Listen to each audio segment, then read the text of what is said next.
KEMPF from Waterloo is going to talk on cutoffs, curvature, and quantum noise. Thank you. Yes, I changed the title a little bit and also the topic slightly. I hope you will forgive me for that. Speak up, please. Okay, I will try. So I'm going to report on work with several students of mine, Sirvash Aslam-Begi and Mehdi Saravani of the University of Waterloo, where I am based, Tej Al-Bhamra of Princeton, David Asen, who's now at Caltech, Adrian Chatwin Davis, who's at Caltech, and Robert Martin, who is at University of Cape Town. The most recent paper that I will talk about today was just accepted yesterday in PRL. Let me start with a bang.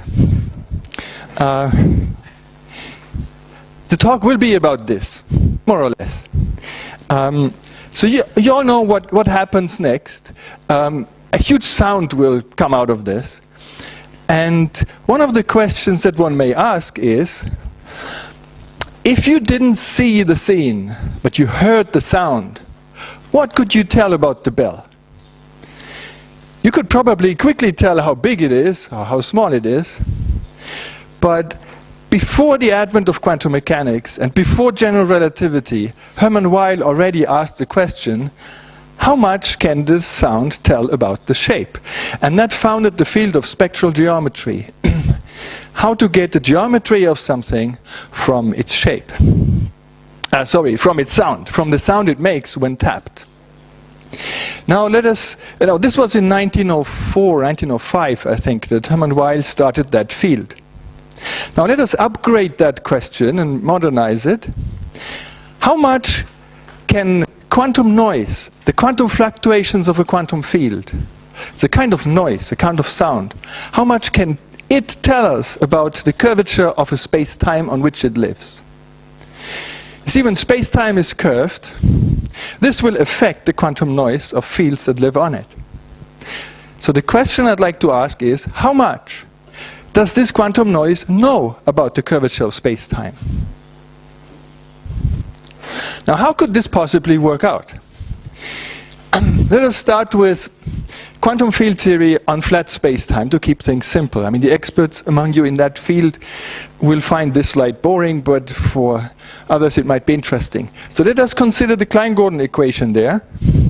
Just the Klein-Gordon equation. And let's assume space-time for simplicity, not for essential reasons, but just for simplicity, to be discretized for the moment.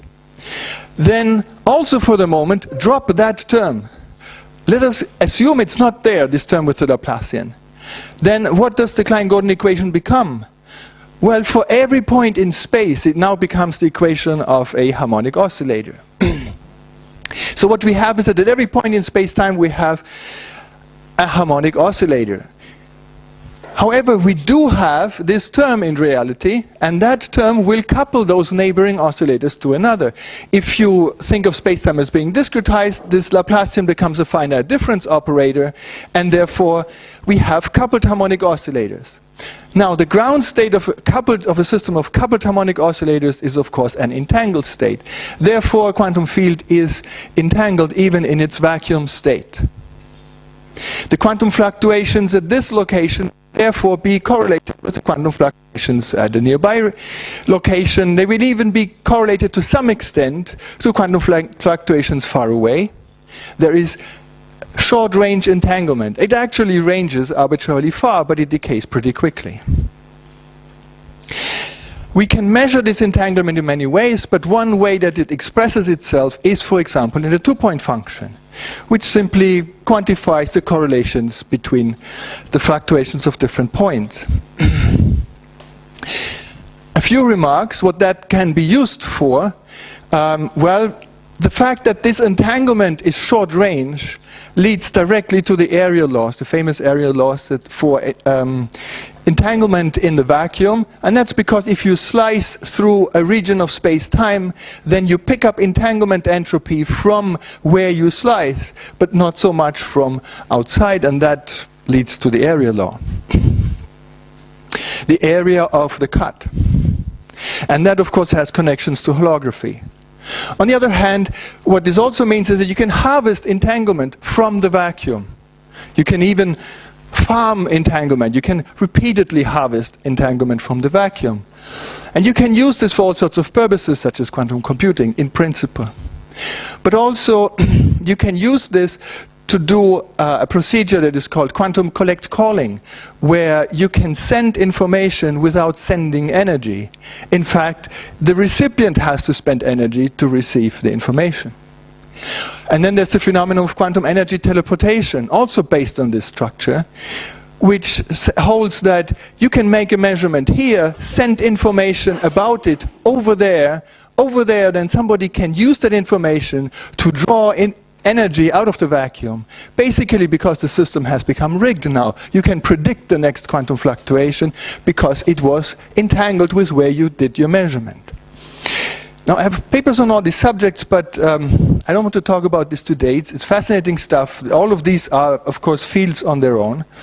The question was a different one, namely, how to get to the shape from the sound, or how to get to space-time curvature from the quantum noise of the fields that live on it. So how could this work? Now here we have the Klein-Gordon equation on a curved space-time, and what you see is that, of course, this makes the argument of before much more non-trivial. Now we have significant coupling between those harmonic oscillators. No, sorry, we always had coupling, but the coupling is distorted now. The coupling between neighboring harmonic oscillators, field oscillators, is distorted, and that means that the entire mode structure is correspondingly distorted. The quantum fluctuations feel that. So the curvature affects the correlations of the quantum noise. And this also means, for example, that the curvature of space-time affects the propagator of whatever field you're considering, for example, of a Klein-Gordon field. So then let's ask, how much does the propagator know about the curvature? Imagine that we know we have a curved space-time, but we do not know the metric. However, in some coordinate system, we are given a two-point function. Let's say we are given the Feynman propagator, but we don't have the metric. Then from the Feynman propagator, what can we do? It turns out you can get the metric back. And here is the formula for how you can do that. This is the Feynman propagator here. You take it to a certain power, 2 to the power of 2 over 2 minus capital D, where D is the space-time dimension. This formula is true for D larger equal 2. There's also a formula for D equal 2, but then there's a logarithm involved. In effect, the Feynman propagator for a scalar field can play the role of the Singe world function. This works because the propagator measures indirectly the distance between two events. The further they are apart, the less the quantum noise is correlated. The closer they are, the more it is correlated. And if you do know the distance, you know the metric. And if you know the propagator, you have a measure, a monotonic measure of the distance. That's why this can work. So you can express the metric in terms of derivatives of the Feynman propagator. This is a scalar function. Now, normally when you take second spatial derivatives, the second derivative has to be a covariant derivative with the Kurzhoffer symbols. But not in this case, because this is a biscalar, and we differentiate only once with respect to each of the variables, and then we take the coincidence limit. It's not really a very complicated result. You can derive that pretty easily. Just use geodesic coordinates, use covariance, asymptotic behavior of propagators, and so on. In the paper, we also have worked out examples of this. So what this means is that, in principle, you could replace the metric by this expression in terms of the Feynman propagator whenever you want. But remember that there's nothing quantum about the space-time at this stage. It's just recovering a classical background space-time from the correlations of a quantum field that lives on it. A remark. I think this has a kind of philosophical beauty to it.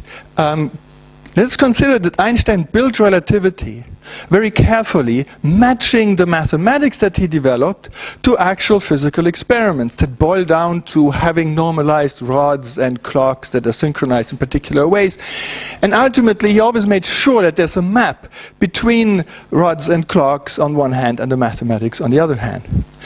But of course, at subatomic scales, there are no rods and clocks that we could use, even in principle.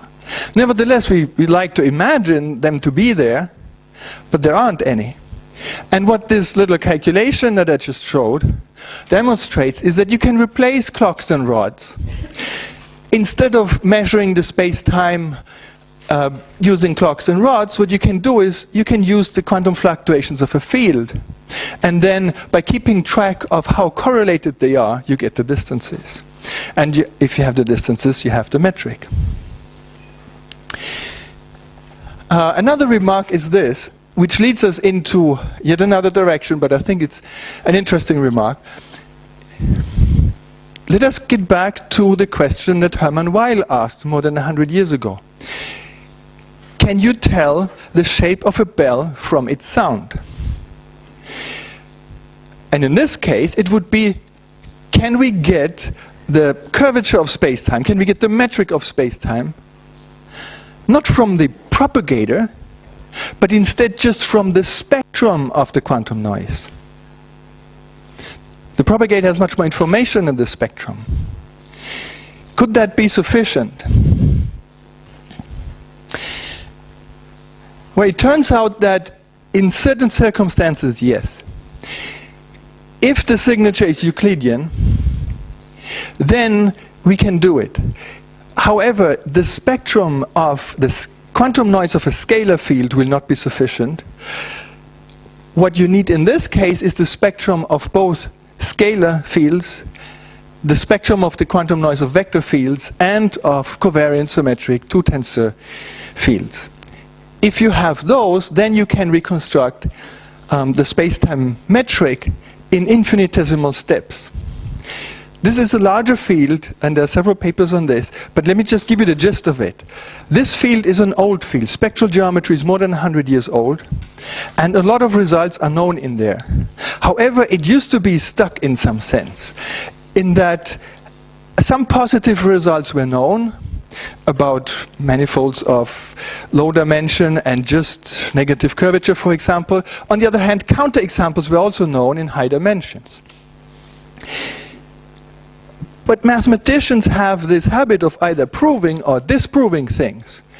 And spectral geometry is so hard that it is difficult to prove and to disprove things. It is so hard because it's so tremendously nonlinear. If you're given a differentiable manifold, it's already a difficult problem to calculate the spectrum of a Laplacian on it. But try to do the opposite. Try to get to the differentiable manifold from the spectrum. Doesn't even know, I mean, one usually doesn't even know how to start. If you give yourself enough symmetries, you can do things. But then you're stuck with very special cases. So what we did in order to get spectral geometry unstuck and to get a better feel for what the generic situation is that we introduced something into the field that mathematicians usually don't like, which is perturbation theory. So we said, instead of trying to solve the full nonlinear problem all at once, we said, let's try to solve a more modest problem. Instead of saying, give me the spectrum, I calculate the shape for you, which is too hard, we said, assume we know the shape and we know the spectrum, both of them. And then somebody changes the shape a little bit and tells us how the sound changed a little bit. Then our task is to calculate the change of shape from the change of sound. This now is a linear problem. If you just do an infinitesimal change of shape, it comes with infinitesimal change of sound. And if you introduce an infrared and ultraviolet cutoff, it's actually a finite dimensional problem. You end up having to invert a matrix and checking when it is invertible, and that can be done. And that's how we found out which types of spectra you need in order to be able to invert it, and what was missing there, and why it works in 2 dimensions and not work in higher dimensions, and so on. Anyway, that would be spectral geometry, but I wanted to go in a slightly different direction. Spectral geometry, though, I think is a very promising mathematical tool for physics, and the reason is that ultimately, if we are to unify quantum theory with general relativity, then that unifying theory must also unify the mathematical languages of the two. And the mathematical language of general relativity is, of course, differential geometry, and that of quantum theory is functional analysis. They are as different as the physical theories are. But spectral geometry very naturally combines them. It's about the differential geometry of a manifold and the functional analysis of operators that live on it. Anyway, let us move on. Enter Planck scale physics. What happens to what I just discussed if we add the assumption that there's an ultraviolet cutoff in nature, that there's a natural ultraviolet cutoff? And I'm not going to make any assumptions. I'm not going to risk guessing the right theory of quantum gravity, be that loop quantum gravity or string theory or whatever other approach. Instead, I'm going to try to build on just general relativity in quantum field theory and curved spacetime and work from the infrared, basically from the safe territory where we know how things are. And then I'll ask, how could Planck scale physics first manifest itself as we increase the energies and approach the Planck scale? So what kind of natural ultraviolet cutoff could we encounter as we push quantum field theory towards its limits? And I'm going to make an assumption here, which is usually not necessarily made, but I want to insist on it here, which is that we keep local Lorentz invariance. It's easy to break, it's easy to put cutoffs in there, but if you break local Lorentz invariance, it's hard to tell whether the effects that you get are because of the ultraviolet cutoff, or maybe they are simply because you're breaking local Lorentz invariance. So I'm going to insist on local Lorentz invariance, and that means we have little choice in how we put the ultraviolet cutoff into the quantum field theory. It basically boils down to doing something with the spectrum of the D'Alembertian for a scalar field, if we are working with a scalar field. So we can basically suppress the high momentum squared, the close to Planck scale eigenvalues of the D'Alembertian, or we can cut them off. Let us look at the most extreme case to get the most pronounced signature. Let us assume that we cut off the spectrum of the D'Alembertian. Now you might think, okay, if you do a momentum cutoff, or energy momentum cutoff, you might expect a lattice. But that's not so. If you do implement a momentum cutoff, you only get a lattice under one condition. You have to impose periodic boundary conditions in momentum space. But that's a little weird. Why would we have periodic boundary conditions in momentum space? Let us consider instead Dirichlet boundary conditions in momentum space. In that case, the benefits we get is that this describes a covariant generalization of something that's been discussed very much in the literature, which is minimum length uncertainty principles, as they arise from quantum gravity arguments, as they arise from string theory. Also, if we require Dirichlet boundary conditions, we obtain a covariant version of what in engineering is called Shannon sampling theory. Shannon sampling theory is the mathematical bridge between discrete representations of information and continuous representations of information. It's perhaps the most used theorem ever because every computer is using it for all analog digital conversion. And the theory behind that is a cutoff with cutoff in momentum space or cutoff in frequency space with Dirichlet boundary conditions. In that sense, then, just like a musical signal can be sampled, if it's band limited, it can be sampled at discrete points in time and yet reconstructed without any error as a continuous signal. In the same way, space-time with this kind of cutoff becomes discrete and continuous simultaneously, in exactly the same way that information can be simultaneously discrete and continuous, just like music. So, let us do this. Let us introduce a cutoff on the D'Alembertian. And concretely, we can do it this way. In the path integral formulation, let's just consider a scalar field for now. We have here the action, here we have a source term, and now we do the usual path integral, except we are not path integrating over all field configurations, but only over a certain subspace of that function space. And that subspace we choose to be the function space spanned by the eigenfunctions of the D'Alembertian, whose eigenvalues are bounded, whose eigenvalues are within an interval characterized by some lambda, by some ultraviolet cutoff, by some finite natural ultraviolet cutoff. You can view this as saying that in the path integral, we are normally not only summing over the classical field configurations, which extremize the action, even though they contribute most. In the path integral, we are also summing over all field configurations normally. Now, with this cutoff, we are not summing over all field configurations. Those that are too far off shell are now removed. We could also suppress them, but let's do the extreme thing and just remove them.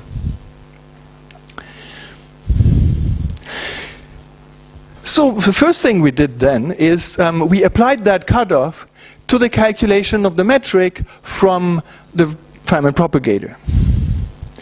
And you see, one thing you notice here is that in the calculation of the metric, to recover the metric from the Feynman propagator, we had to take this coincidence limit. Take the derivatives with respect to both arguments, then the coincidence limit and some decorative factors here. That coincidence limit is an ultraviolet limit, and that competes with the implementation of the ultraviolet cutoff. And it turns out they don't commute the two limits. And of course, we shouldn't take that coincidence limit. If we perform this natural ultraviolet cutoff, we are basically saying that we have a cutoff. We are not able to perform coincidence limits, so we shouldn't take that limit. And if you plot what you get, you find this in the particular example where you can do things analytically in D equals 3 flat Euclidean space. The metric that's reconstructed without taking the limit, or before taking the limit, when the distance between x and y is here on the x-axis. And you see that the metric has two contributions, the one that's expected plus another contribution here. And we obtain that these prefactors, f1 and f2, are oscillatory. All what this means is that we recover the metric even with the ultraviolet cutoff, but only if we average.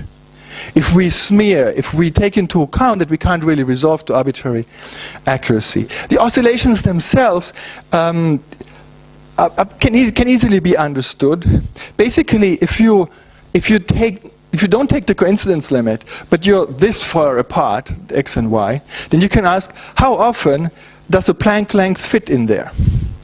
And then I make it closer. How often does it fit? You see, sometimes it fits in integer times, sometimes fits in half integer times, then in integer times, and so on. And this will be the oscillations then. Anyway, this is obviously not going to be measurable at the LHC. The Planck scale is more than a dozen orders of magnitude, thank you, more than a dozen orders of magnitude away from measurability at the LHC. So where might one possibly measure such an impact that a natural ultraviolet cutoff might have on space-time, on fields, on the propagator? Sorry I didn't give credit for the image, but it's as iconic now as is a picture of Einstein, so it might be. Okay, so the idea is this, and of course that idea has been discussed a lot. This structure ultimately, if inflation is right, originated when co-moving modes were crossing the horizon. And that horizon, the Hubble length, during inflation might have been only about 5 orders of magnitude away from the Planck scale. And therefore, there is a chance that there is a 10 to the minus 5 impact on the CMB from Planck scale physics. So let's ask, if we implement this very simple, straightforward, just covariant cutoff, what would it do to the CMB? And would it be first order? You see, the critical scales involved are the Planck scale and the Hubble scale during inflation. And their ratio is dimensionless. So then the question is the effect going to be first order or second order in this? If we are lucky, it's first order, and the effect might be 10 to the minus 5, and conceivably sometime measurable. But if it's second order, it would be like 10 to the minus 10, and I don't think that would ever be measurable. So over the past 10 15 years or so, people have looked at this question and have implemented various candidates for natural ultraviolet cutoffs in inflation and have come up with predictions for how the spectrum might be changed for both the temperature and the B modes.